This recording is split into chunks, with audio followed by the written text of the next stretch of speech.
Bonjour les coquets et les coquettes, j'espère que vous allez bien. Aujourd'hui, on se retrouve pour un anti-haul.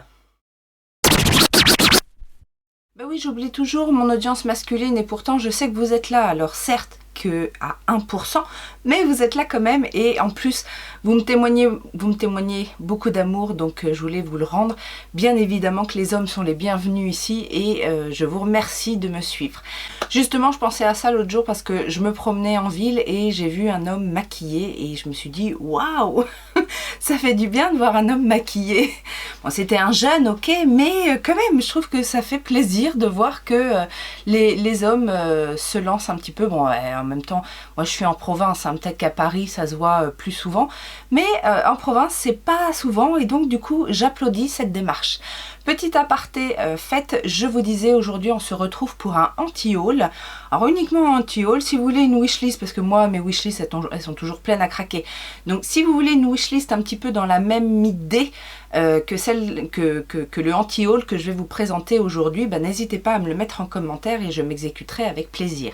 En fait, je voulais vous dire que ce anti-haul, il a été motivé par toutes ces vidéos qu'on voit actuellement où il y a des produits qui reviennent sans arrêt. C'est toujours les mêmes produits. En gros, ce sont les produits du moment qui font le buzz, mais que vous ne verrez pas sur ma chaîne et je vais vous expliquer pourquoi. Si tu aimes le maquillage, les cosmétiques, la beauté et les coquetteries en règle générale, tu es sur la bonne chaîne. Alors n'hésite pas à t'abonner si tu découvres, à enclencher la petite cloche de notification, à me rejoindre sur mes réseaux sociaux et surtout présente-toi dans les commentaires, ça fait toujours plaisir et j'aime beaucoup partager. Et pour tous les autres, vous savez comment ça fonctionne, les petits pouces en l'air, on laisse son commentaire et puis on vient papoter avec moi sur les réseaux sociaux que sont Facebook et Instagram. Vous avez tout ça en barre d'informations. Maintenant que ceci est dit, on va passer au anti-haul. Alors je vais commencer avec un produit, bon déjà à la base je ne l'aurais pas acheté parce que je ne suis pas adepte de ce genre de produit, mais encore moins dans ces conditions. Il s'agit des nouveaux Mono Eyeshadow de chez Dior. Tout le monde en parle, alors je ne sais pas qui a commencé à lancer ce truc, mais c'est un petit fard mono, alors certes de Dior, mais à 36 € mes amis. Ça a beau être les plus beaux fards du monde, 36 €, ça n'est pas justifié et justifiable à mon sens. Surtout quand on voit des petites marques indie qui se démènent, nous font des fards à l'unité à des prix défiant toute concurrence. Je pense notamment à Glam Shop ou bien d'autres, hein, il y en a bien d'autres, mais je pense à Glam Shop parce que eux ils font des choses un petit peu extraordinaires en termes de teinte et de reflets. Là, Dior nous sort toute une collection de fards mono. Alors, apparemment, c'est pas des nouveautés, les fards en soi, mais il y a eu des nouvelles teintes qui ont fait le buzz, certainement à cause de certaines influenceuses. Mais voilà, moi, je ne mettrais pas 36 €, moins 25%, on peut avoir, ok, sur Sephora, d'accord. En plus, je vous le dis toujours, mais pour ces marques-là, vous pouvez trouver beaucoup moins cher. J'ai vu notamment que sans aucune réduction, ces Mono Eyeshadow étaient vendus par exemple sur le site Parfumdo à 22 €. Donc si déjà d'office vous voulez faire une économie, n'achetez pas sur Sephora. Allez voir des petits sites indépendants, vous y gagnerez certainement. Donc moi, comme je vous l'ai dit, le prix déjà me rebute pour un seul fard. Même si les couleurs sont jolies, les reflets sont jolis, etc. C'est pas non plus des fards duochrome. Donc il est hors de question que je mette ce prix-là. Quelle que soit l'influenceuse qui me le préconise, je ne peux pas me laisser berner à ce point-là. C'est pas possible. Alors là, ça va peut-être vous surprendre, mais je ne craquerai pas pour les dernières sorties de Natasha Denona.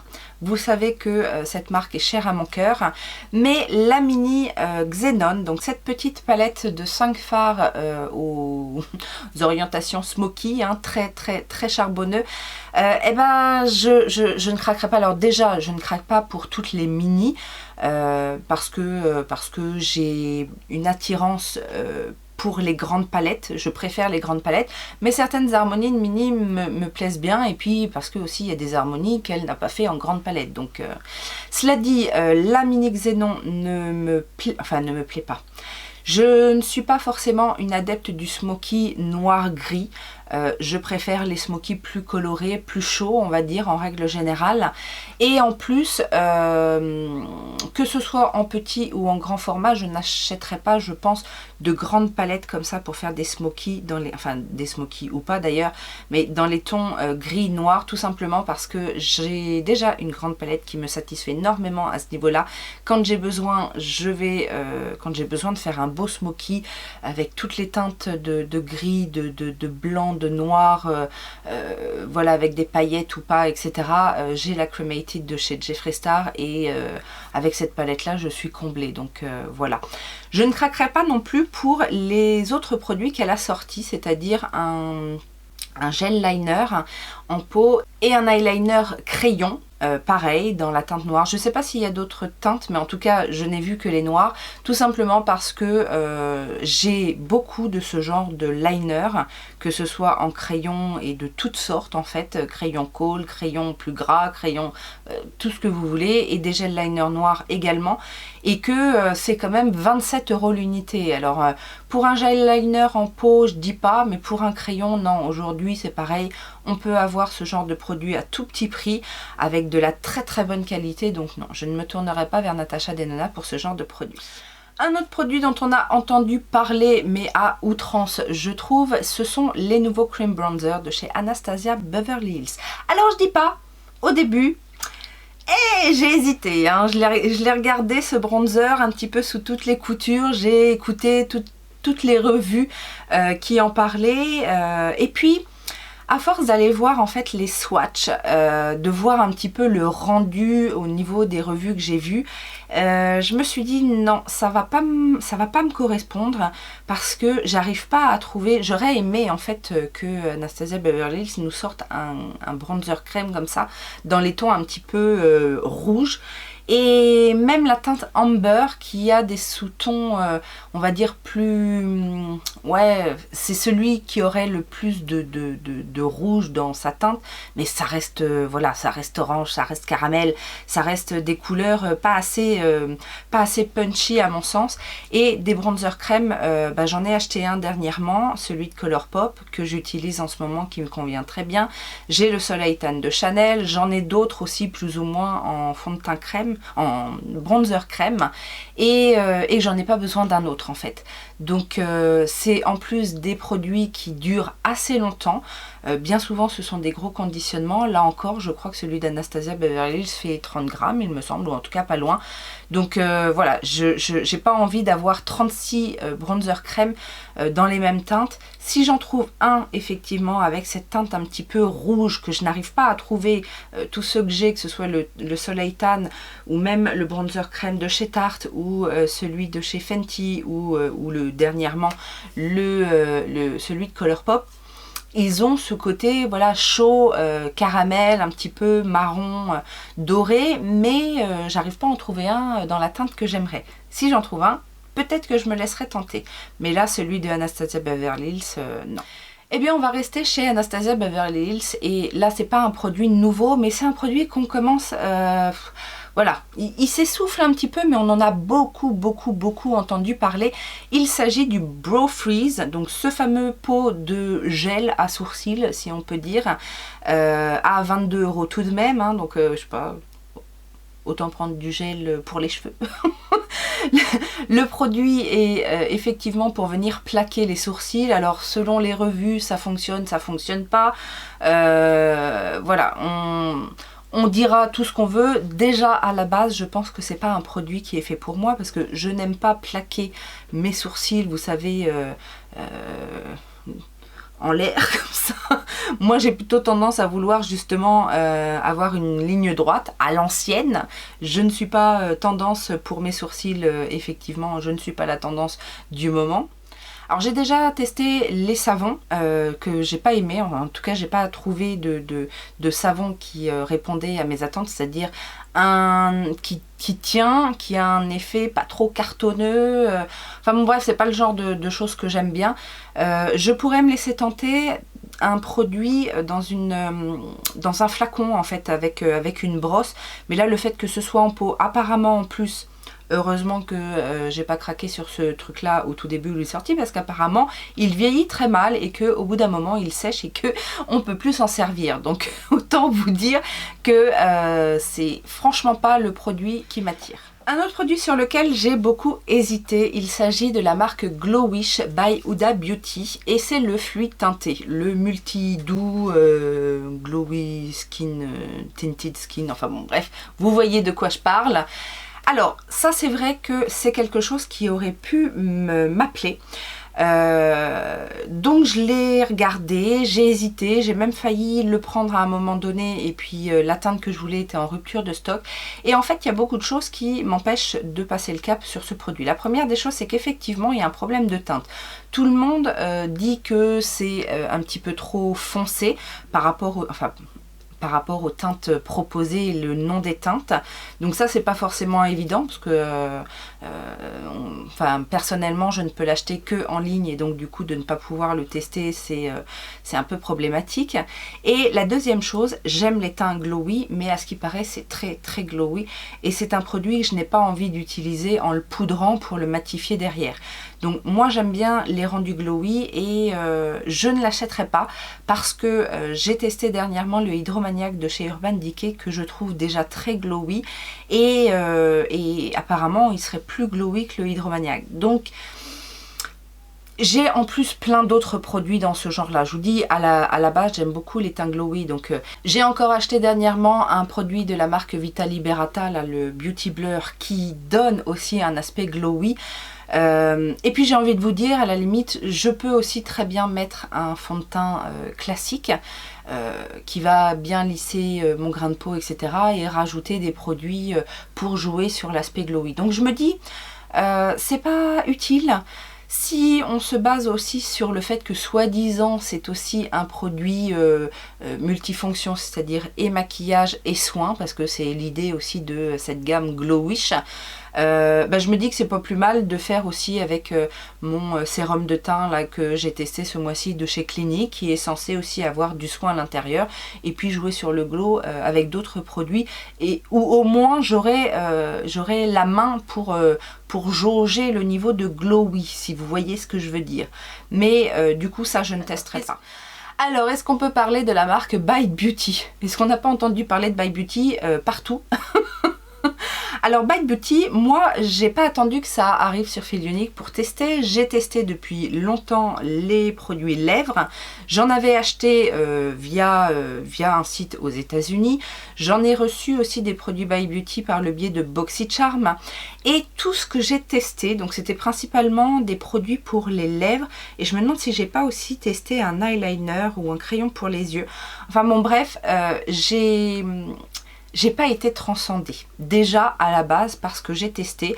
Les rouges à lèvres, j'ai rien trouvé d'exceptionnel, ça je vous l'avais déjà dit, donc je suis pas forcément plus attirée pour retester les rouges à lèvres, les crayons à lèvres, les rouges à lèvres, éventuellement peut-être le baume à lèvres là au sirop d'agave qui est un best-seller chez eux, mais ça n'est pas vendu pour le moment sur Fil Unique.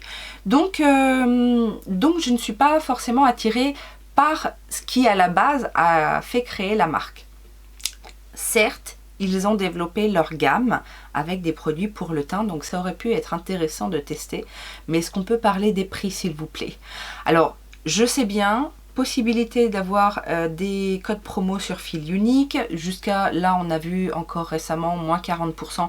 La marque By Beauty passait avec ce code, sachant que je ne comprends pas parce que sur certains codes c'est pas une marque exclue, mais quand on regarde la liste des marques exclues de base, elle est dans la liste, donc on ne sait pas trop sur quel pied danser, donc faut tester éventuellement si vous avez envie de tester, mais je suis désolée, il n'y a rien d'extraordinaire dans ces produits là. Les packaging sont au plus simple possible et pourtant ils nous sortent des prix de luxe, des prix que pourraient afficher Guerlain, Dior et compagnie. Pour information, si vous n'avez pas encore vu, les blushs sont à 34 €. La base de teint est à 41 €. Non, non, pourquoi? Le fond de teint qui n'a rien de transcendant est à 43 € et, excusez-moi, le mascara 30 €.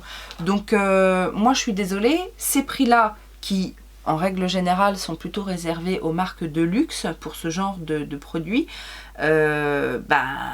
pour des revues en plus, parce qu'on commence à avoir des revues, il n'y a rien de miraculeux, non, moi je suis désolée, je ne testerai pas Bite Beauty à moins d'avoir à moins 75%, et encore il n'y a pas grand chose dans la gamme en fait qui m'intéresserait. Je vous dis, le fond de teint n'a pas l'air exceptionnel, la poudre apparemment est bien, mais aujourd'hui on a des poudres de bonne qualité à tout petit prix, donc non, voilà, ça je passe.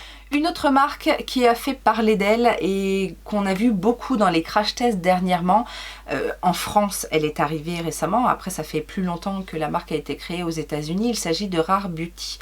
Elle a débarqué chez Sephora et je vous avoue que j'ai quelques produits dans ma wishlist qui étaient des produits que j'avais déjà envie de tester quand la marque est sortie aux États-Unis. Mais il y a des produits qui... non, je pense que ça le fera pas. Vu toutes les revues qu'on a, vu vraiment la tendance générale sur ces produits, je ne me laisserai pas tenter ni par le fond de teint ni par le correcteur. Le fond de teint, des fois ça va, des fois ça va pas. Le correcteur, à l'unanimité, apparemment, il ne tient pas, il crease, il se met vraiment dans les plis de l'œil. Donc voilà, je ne tenterai pas ce truc-là, sachant que c'est pas des produits tout petit prix, hein, on est d'accord, que c'est aussi une marque exclue chez Sephora. Et je dois bien vous avouer que les produits qui m'intéressent dans cette marque ne sont pas encore arrivés en France, puisque Rare Beauty a sorti des palettes qui sont superbes. Alors certes, il n'y a pas énormément de fards dedans, mais les fards qui sont dedans sont très beaux et apparemment de très très bonne qualité. Donc voilà, j'ai mis certains produits dans ma wishlist, comme par exemple les blushs, les highlighters, quand les teintes qui m'intéressent seront revenues, bien évidemment. Et j'aimerais bien en fait que les palettes pour les yeux arrivent, parce que j'ai envie de tester la qualité des fards, par contre, qui a très bonne réputation aux États-Unis. On va parler palette pour les quelques produits qui me restent dans ma wishlist. Alors, c'est une palette dont on n'a pas encore entendu parler en revue, mais qui commence déjà à faire un petit peu le buzz, parce que c'est le packaging, je pense. Le packaging a tout foiré.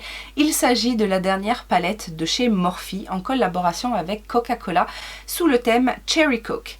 Alors, il y en a qui ont fait l'erreur, ça n'est pas une palette Too Faced.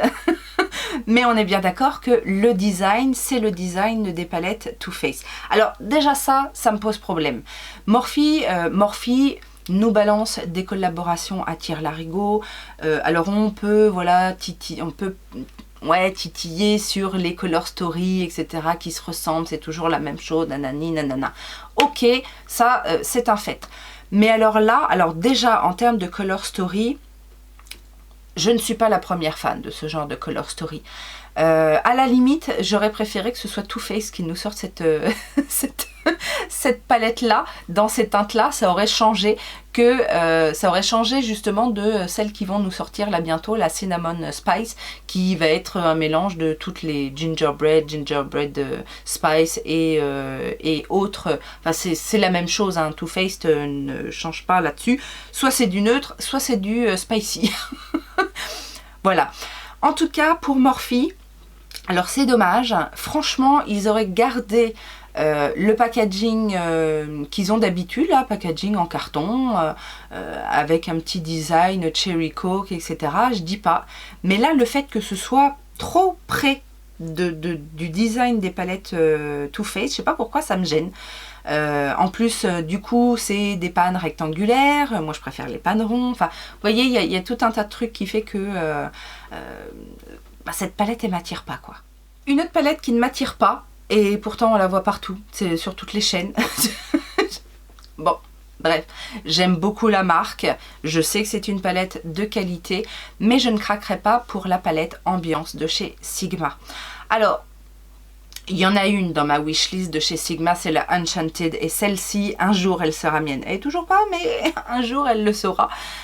Elle le sera, pardon. La Ambiance, eh ben, c'est tout ce que j'aime pas en fait, c'est du neutre gnangnan. Alors oui, il y a peut-être des beaux lumineux, etc. Mais des palettes comme ça, j'en ai à tire-larigot. Et j'ai pas attendu Sigma pour avoir ce genre de palette et de qualité. Donc non, je ne craquerai pas, même avec la plus belle réduction possible. Parce que... en plus, je trouve qu'il n'y a pas énormément de contraste, c'est très nude quoi, c'est du nude irisé, du nude lumineux. Oui, c'est joli à regarder comme ça, mais moi, ça me fait pas frétiller quoi. Moi, vous savez qu'avec les palettes, j'aime frétiller. Et on va finir en beauté. Alors, je vous avais dit dans un vlog, quand la marque est sortie, que je trouvais ça génial. Que j'allais forcément regarder, etc. J'ai regardé, j'ai pas arrêté de regarder. Il s'agit d'Otrera Beauty. Alors, la marque de Sananas. Encore une fois, je suis très contente pour elle, que ça fonctionne bien, etc. Mais alors, j'ai pas arrêté, hein. J'ai été sur le site, j'ai rempli un panier, je suis repartie, je suis revenue, j'ai recommencé. Et qu'est-ce que je prends? Et qu'est-ce que je fais? J'ai quasiment regardé toutes les revues des copines et pas des copines. J'ai vraiment cherché à vouloir craquer. Et finalement, je pense que je ne vais pas craquer. Alors, je pourrais craquer pour les pinceaux parce que effectivement, des bons pinceaux, en plus je les trouve jolis, etc. Je pourrais dire oui pour certains pinceaux, mais j'aimerais un kit en fait, parce que à l'unité c'est vraiment trop cher. Si je dois craquer, ce sera certainement pour le pinceau double embout là au niveau du contour de l'œil, je le trouve très bien. Pour le reste c'est niette, parce que j'ai trop de pinceaux et que j'ai pas attendu Sananas pour me faire mon kit de pinceaux, mais c'est vrai que celui-ci me plairait. J'ai aussi hésité pour la base à paupières. Mais j'ai pareil, je sais pas combien de bases à paupières j'ai en attente et est-ce que j'ai vraiment besoin de cette base à paupières? Non, surtout que je pense que je vais être un petit peu comme tout le monde, je vais pas apprécier l'embout mousse. Donc c'est vraiment que pour le produit à tester et voilà, ça reste quand même une base à 20 balles, donc on réfléchit. Et alors, concernant la palette, eh ben, je suis désolée, mais moi, plus je la regarde, plus je vois les palettes qu'elle a fait en collaboration avec Sephora. J'arrive pas à m'enlever de la tête que j'ai les deux palettes. J'ai les deux grandes palettes qu'elle a fait en collaboration avec Sephora. Et je trouve que on a toutes les teintes. Toutes les teintes qui sont dans sa palette sont dans ses collaborations avec Sephora. Et à quelques tonalités près, etc. Alors, oui, peut-être que c'est pas la même qualité. Mais d'un autre côté, si un jour j'ai à tester la marque Otrera, eh ben j'aimerais que ce soit dans une color story autre en fait. Donc pour l'instant, je suis en suspens avec Otrera Beauty parce que franchement, si je commandais, c'était pour la palette et j'aurais pris 2-3 bricoles à côté. Mais comme je suis persuadée que j'achèterai pas la palette parce qu'en plus, le format, alors oui, c'est original, etc. Mais moi, ça me fait pas kiffer le fait que ça s'ouvre en 3 comme ça. Je suis d'accord, c'est pas pratique, même si elle l'a pensé pratique avec l'élastique, etc. Techniquement, c'est pas pratique. J'aurais préféré un format un peu plus classique. Donc, voilà pourquoi, pour l'instant, je n'ai pas craqué sur Otrera. Par contre, j'ai très envie de connaître la qualité. Donc, je surveille. J'attends de voir s'il va y avoir d'autres sorties. Si elle va nous sortir une autre palette à un moment donné. Alors, peut-être pas tout de suite, hein, mais bon... Je suis là et je reste là, moi je suis toujours à l'écoute, hein. Donc je vais être patiente. Et puis ouais, plus qu'à espérer aussi qu'elle nous sort un petit kit de pinceaux. Là ce serait sympa, un petit kit avec les essentiels, les produits, les pinceaux les plus, les best-of peut-être, pourquoi pas. Donc voilà ce qui conclut mon anti-haul. Alors je vous disais, j'ai des wishlists de la mort qui tue sa mère, hein. Un petit peu partout, mais si c'est le genre de vidéo qui vous plaît, n'hésitez pas à me le dire. J'essaierai de faire une wishlist pareil avec les produits du moment qui tournent et qui me donnent très envie et pour lesquels je n'ai pas encore craqué, bien évidemment. Voilà, j'espère que cette vidéo vous aura plu. N'hésitez pas à mettre les petits pouces en l'air, à commenter et à vous abonner si ça n'est toujours pas fait. Et bien évidemment, comme à mon habitude, en attendant une prochaine vidéo, je vous fais plein de gros bisous. Ciao, ciao!